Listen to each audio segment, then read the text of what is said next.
Papo de Repórter. Papo de Repórter. Buenos dias, está no ar mais um Papo de Repórter, o programa do Século Diário que vai ao ar às sextas-feiras, trazendo um resumo da sua semana, né, aqui nos canais do Século Diário no YouTube, nas plataformas de áudios, no site seculodiario.com.br, um resuminho do Espírito Santo para você acompanhar. Você pode curtir também nosso Instagram, @tvséculo, com as novidades. Eu sou o Vitor Taveira, jornalista do Século Diário, trago aqui as nossas principais notícias dos últimos dias.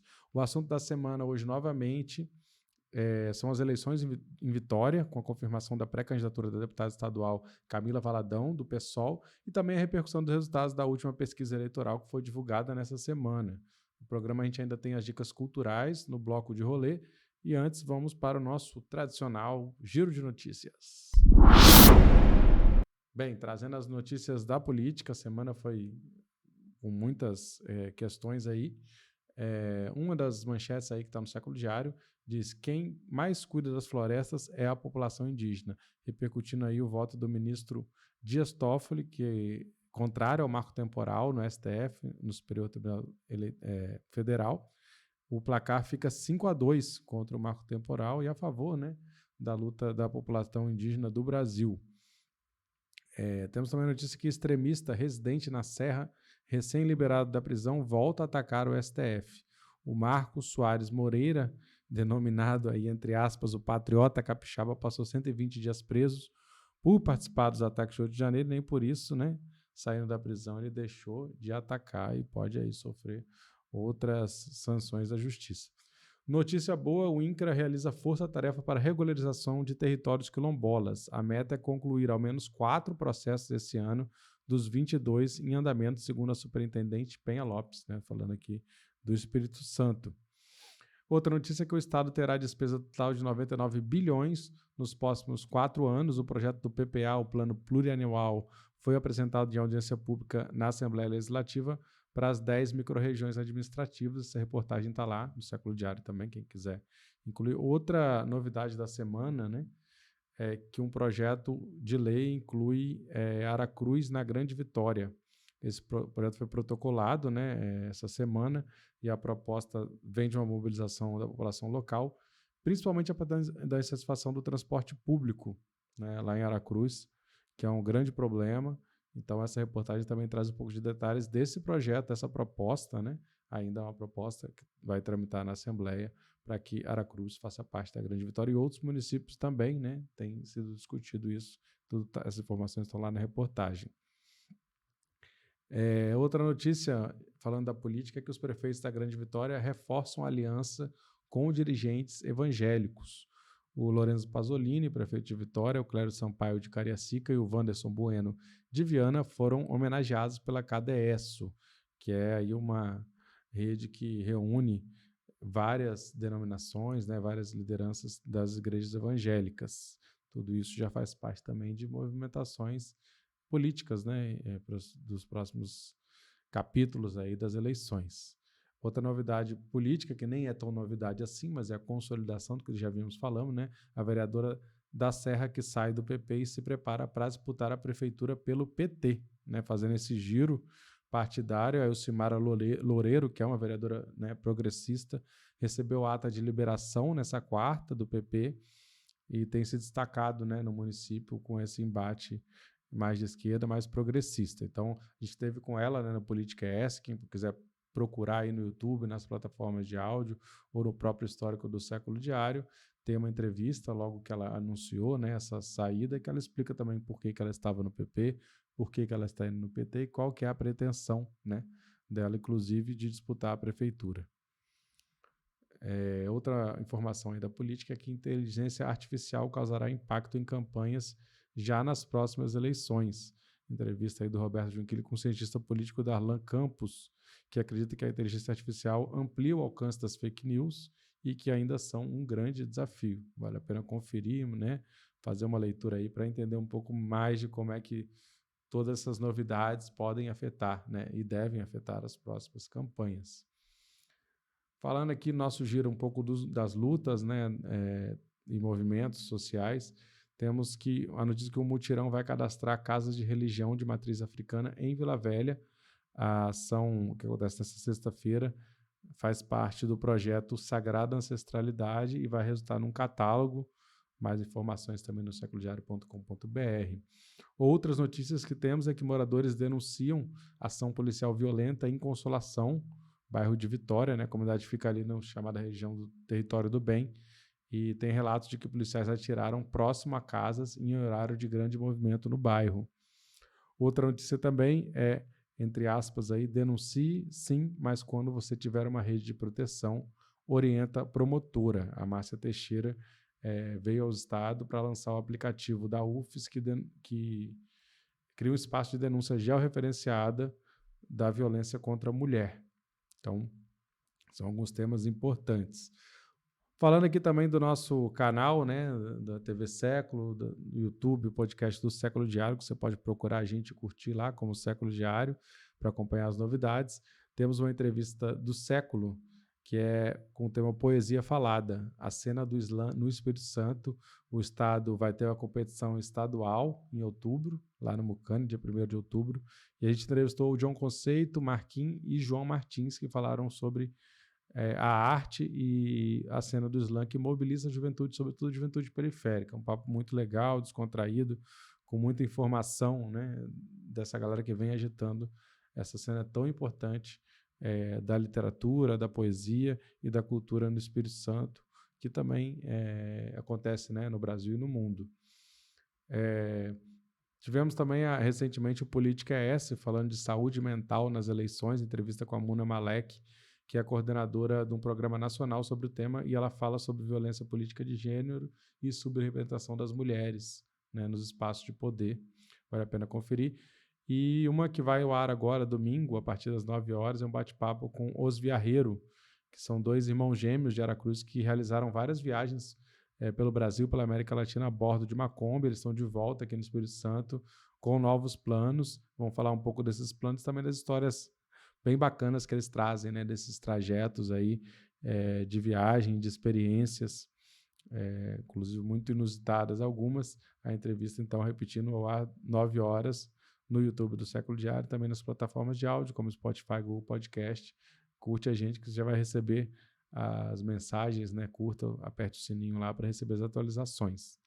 Beleza? Então vamos fechando aqui nosso giro de notícias e passaremos para o assunto da semana.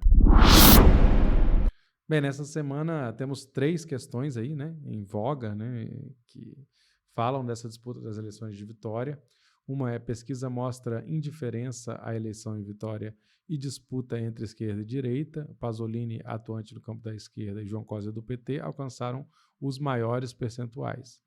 Outra notícia: Camila Valadão é confirmada na disputa à Prefeitura de Vitória em 2024. Pré-candidatura foi aprovada na manhã do último sábado na etapa estadual do Congresso Nacional do PSOL, que é o partido dela. Outra é a coluna Socioeconômicas, chamada Republicanos em Ação. Na capital, o grupo de Lorenzo Pasolini e o próprio prefeito investem todas as fichas eleitorais. Então, uma sinalização, né, como a gente está falando, a coluna fala um pouco de um certo desespero aí, né, de Pasolini e companhia, embora essa pesquisa mostre uma liderança dele, a gente vai ver que não é uma folga tão grande e não é sequer um voto tão consolidado, né? A Camila Valadão foi anunciada, né, no sábado, como a gente falou, dia 16, no Congresso Estadual do PSOL. Se vinha falando isso nos bastidores, se especulava sobre a possibilidade ou não, né, de ter uma candidatura do PSOL, mas está colocada, né, vai ser feita essa movimentação do partido, que tem um vereador em Vitória, o André Moreira, que assume justamente a vaga que era da Camila ao ela se eleger deputado estadual, né, um fenômeno de votos, uma grande liderança, né, de uma nova geração aí política do Espírito Santo, especialmente nesse campo da esquerda. E vale lembrar que ela teve 52 mil votos para deputada estadual, sendo 16.500 desses votos na cidade de Vitória, que faz dela a candidatura mais votada, né, entre os deputados no município. Então dá realmente mais votado, inclusive, que o João Costa, né, e o capitão Assunção, né, que também está no páreo, que tiveram votações maiores que a dela, porém ela teve mais votos em Vitória. E a pesquisa, que é da Paraná Pesquisas, né, um instituto de pesquisa, tem uma margem de erro aí de 3,7 pontos, né, relativamente alta, e é uma pesquisa ainda com mais de um ano, né, então há que se ler com algum cuidado, inclusive no sentido de que a maioria do eleitorado não está, nesse momento, interessada, né? 74% está desinteressada, né? Segundo a análise do Século Diário, lendo a pesquisa, para essa eleição. Talvez ainda veja muito distante. Tá? A gente vê um movimento de bastidores muito forte acontecendo de todos os lados, mas isso não necessariamente reflete de que a população esteja pensando nas eleições, né? Parece que ainda é muito cedo para boa parte do eleitorado, né, para a grande maioria do eleitorado, como mostram os números da própria pesquisa. Né? Então, podemos ler uma pesquisa como uma pesquisa muito consolidada. Isso vai se dar, provavelmente, né, mais para o ano que vem. Então, por exemplo, numa eleição, numa análise da votação espontânea, o Pasolini tem 12,9%, né, ele lidera com folga, mas com 12%, né, um pouco mais de 10% do eleitorado que falou espontaneamente que votaria nele, sendo que ele, o prefeito atual, é quem tende a ter o maior, né, tá na cabeça das pessoas. O João Cosi apareceria aí nessa espontânea com 3,2%, e Camila Valadão, Assunção, Luciano Rezende, né, 0,4%, Luiz Paulo e Thiago Hoffmann, 0,1%. Ou seja, o eleitorado sequer tem muito em mente quem são os candidatos, as pré-candidaturas colocadas nesse momento. Na análise das respostas estimuladas, que é quando o nome dos candidatos é colocado para o entrevistado, né, você dá uma lista, então o eleitor avalia, a gente teve esse primeiro resultado, que dá o Pasolini nesse cenário, né, com Luiz Paulo Veloso Lucas colocado, Pasolini 33,1%, João Cosi 20,4%, Capitão Assunção 11%, Camila Valadão 9,2%, Luiz Paulo 9% e Thiago Hoffmann do PSB 1,4%. Né? Se a gente muda e coloca Luciano Rezende no lugar de Luiz Paulo, sendo que eles estão na mesma federação, né? Cidadania PSDB, o Luciano pelo Cidadania e o Luiz Paulo pelo PSDB, ambos ex-prefeitos de Vitória, né? Então temos aí, né, ainda se discutindo 4, né, prefeitos ou ex-prefeitos, Pasolini, João Cosi, Luciano e Luiz Paulo, mas nesse segundo cenário, sem Luiz Paulo, com Luciano Rezende, Luciano tem uma votação maior que a de Luiz Paulo, a princípio um recall maior, foi o prefeito mais recente também, e pega uma pequena parcela aí do eleitorado de Cosi, de Camila, de Luiz Paulo, né? Pega o eleitorado de Luiz Paulo e mais um pouquinho talvez de um eleitor mais moderado de Assunção, de Cosi e de Camila. Então a gente tem Pasolini 33,2%, João Cosi 19,6%, Luciano Rezende 11,7%, Assunção 10,7%, Camila Valadão 8,3% e Thiago Hoffmann 1,1%. Né? Tudo isso são variações dentro da margem de erro também, né? Essa diferença aí em relação à entrada do Luciano Rezende ou não. Luiz Paulo vem se movimentando muito, Luciano Rezende ainda timidamente, e a campanha, essa pesquisa também chama a atenção a ausência do Gandini, que está, né, como a gente falou num programa passado, com as portas abertas para o PSD, com um acordo feito para sair da cidadania e ir para o PSDB e colocar o seu palanque. Então, esse eleitorado aí pode quebrar, principalmente esse eleitorado de Luiz Paulo ou de Luciano Rezende, né?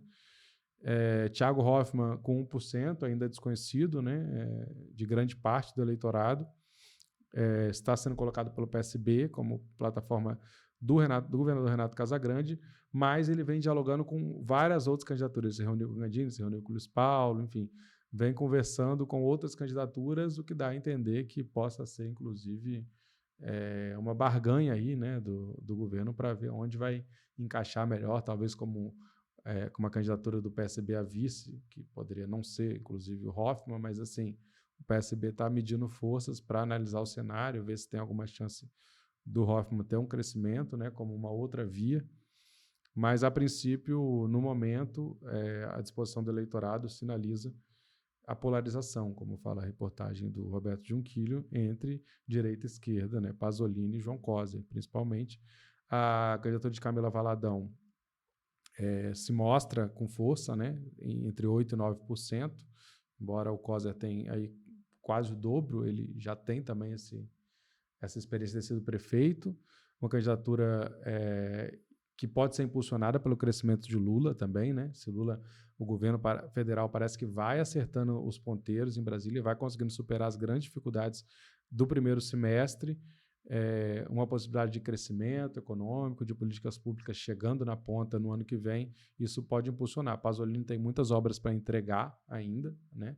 Já está entregando, fazendo muitos lançamentos, onde dá ele aparece, isso que fala um pouco da coluna socioeconômicas, mostrando aí que ele está tentando se visibilizar ao máximo. E Camila traz um perfil diferente, né? Ela tem um voto mais concentrado nas últimas eleições num eleitorado mais de classe média. O João, talvez pelo recall de prefeito, tem um eleitorado maior na periferia.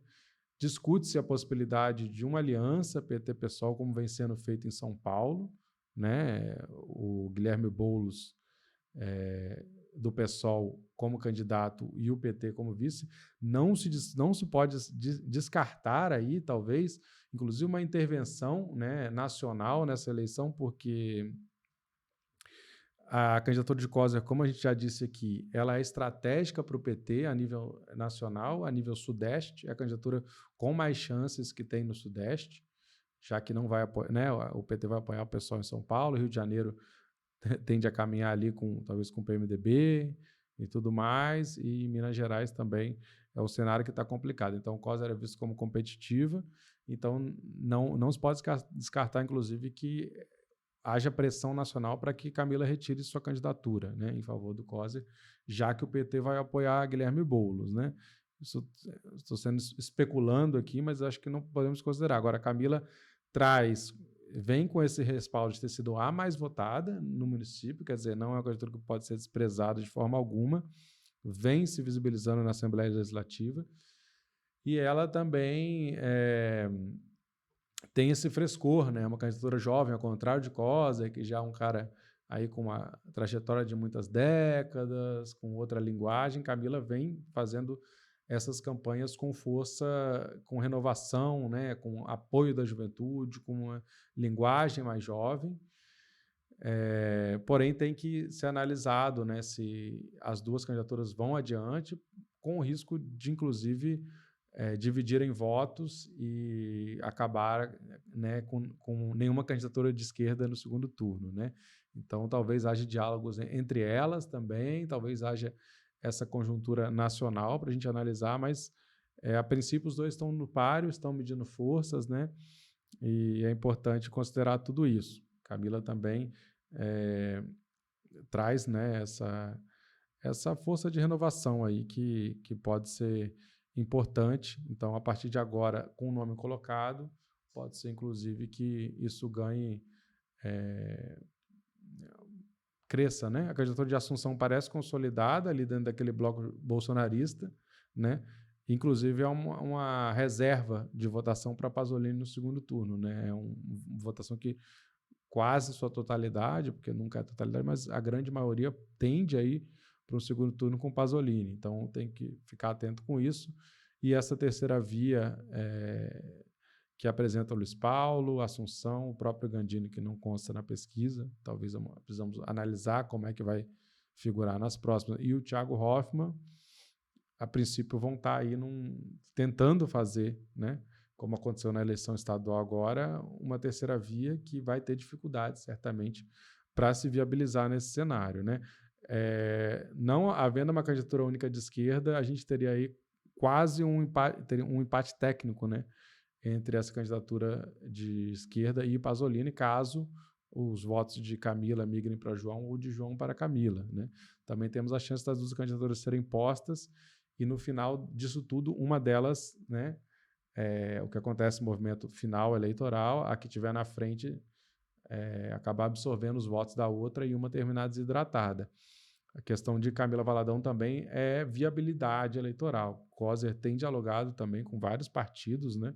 Ele já vem com a federação com o PCdoB e o PV, que são partidos pequenos, né? Embora o PT tenha uma estrutura bem maior de campanha, e Camila fica no desafio, né? Se vai lançar a federação PSOL Rede, você vai conseguir atrair outros aliados para ter uma estrutura de campanha que a torne de fato competitiva, porque o fato também é que pode ser uma candidatura que saia com uma força, mas que não tenha uma estrutura maior para aguentar, né, todo o desenvolver da campanha. São coisas para se acompanhar, né, e ainda, como a gente já disse, é apenas um cenário para análise, para especulações, acho que no bom sentido da palavra, né, para a gente ir analisando essa conformação, porque o jogo está sendo jogado nos bastidores, o eleitorado, eu acho que isso é importante reafirmar, né, ainda está um pouco alheio, boa parte do eleitorado, mas a movimentação vem acontecendo e quando tiver novidades a gente tem que ter também cuidado, né,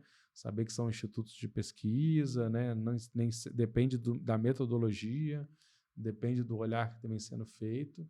Então, evitar talvez um oba-oba e analisar que essa é a análise que o Século Diário traz, que a população ainda não está decidida e que há uma indicação de uma possível polarização, novamente, direita-esquerda, que tende a, hoje, né, está colocado entre Pasolini e Coser como os favoritos para protagonizar essa disputa.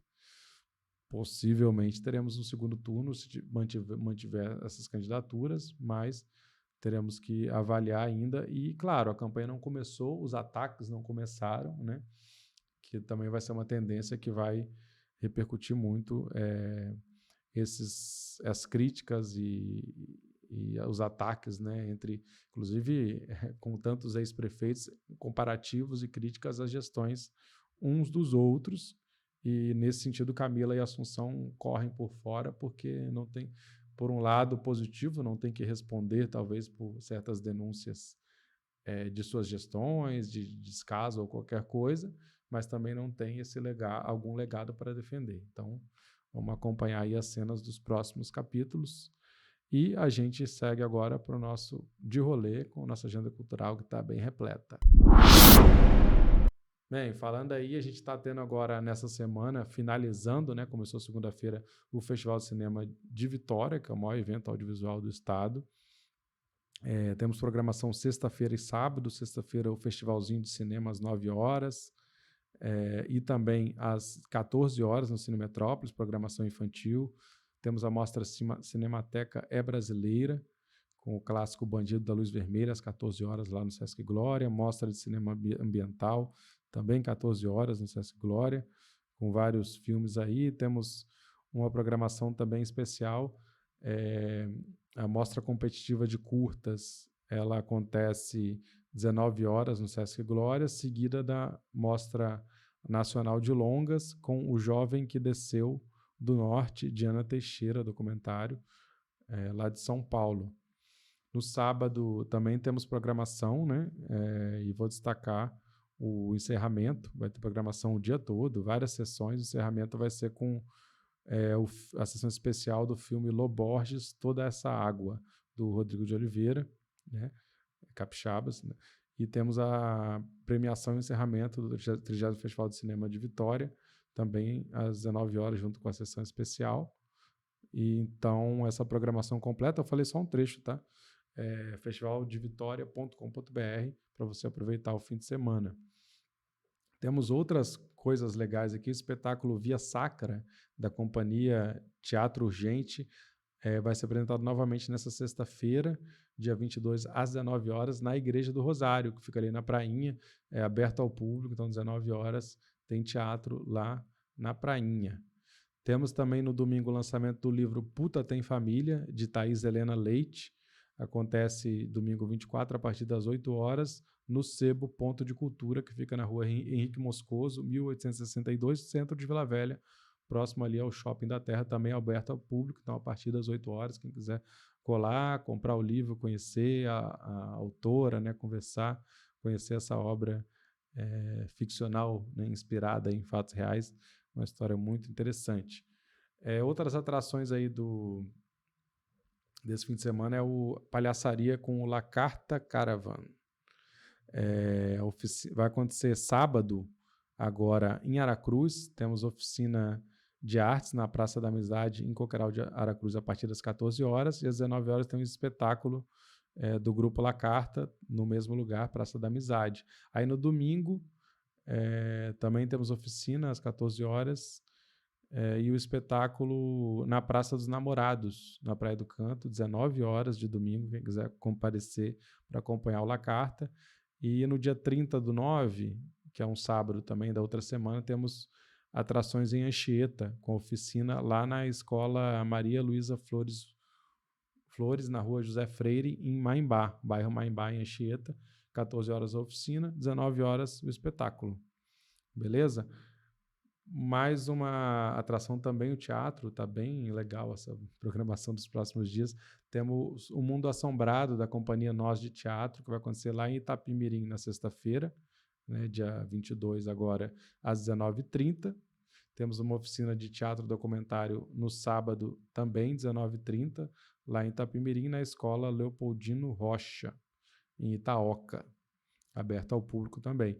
E aí depois vai ter em Cachoeiro de Itapimirim o ensaio aberto dia 28 de setembro, quinta-feira às 19h30, e apresentações na sexta-feira, dia 29, sábado, dia 30 e domingo, dia 1º, às 19h30, lá no Centro Cultural Luz del Fuego, na rua Newton Prado, 29, bairro Ibitiquara. Lá em Cachoeiro do Itapimirim é um novo centro cultural que abriu lá, então assim, quem quiser aproveitar, conhecer a galera de Cachoeiro, se liga nessa, né? Então sexta, sábado e domingo da semana que vem, às 19h30, tem a apresentação do Mundo Assombrado, da Companhia Nós de Teatro. Ainda vai ter apresentações na Serra e em São Mateus. Na Serra, dia 7 de outubro, no Elisiário Rangel, às 19h30, Centro Cultural Elisiário Rangel, em São Diogo. E em São Mateus, a apresentação vai ser às 19h30, na Casa da Cultura Largo do Chafariz, que fica no sítio histórico ali do Porto de São Mateus. Para fechar aqui a nossa agendinha, dia 27 de setembro, próxima quarta-feira, às 18 horas, vai ter a apresentação de Congo, da banda de Congo Mestre Itagibe, no centro de Vitória. Vai ser na rua 7 de setembro, ali em frente ao Triplex Vermelho, dia 27 de setembro, às 18 horas, vai ter essa pequena apresentação aí da banda de Congo Mestre Itagibe, lá de Roda d'Água, Cariacica, e depois vai ter uma reunião, né, ampliada da diretoria dos conselhos da Comissão Espírito Santense de Folclore, que é uma das entidades que participa, né, que tem espaço ali no Centro Cultural Triplex Vermelho, que fica no centro de Vitória. Pessoal, é isso, espero que tenham gostado. Estamos de volta, né, toda sexta-feira com o Papo de Repórter, com as novidades, acompanhando os acontecidos da semana e também com uma outra programação muito ampla aí no YouTube do Século Diário e também nas plataformas de áudio. Só procurar lá por Século Diário para curtir nossas páginas e receber as novidades. Também acompanhe seculodiario.com.br diariamente com notícias sobre o Espírito Santo. Valeu, até logo, a gente se vê. Papo de Repórter. Papo de Repórter. Papo de Repórter. Papo de Repórter.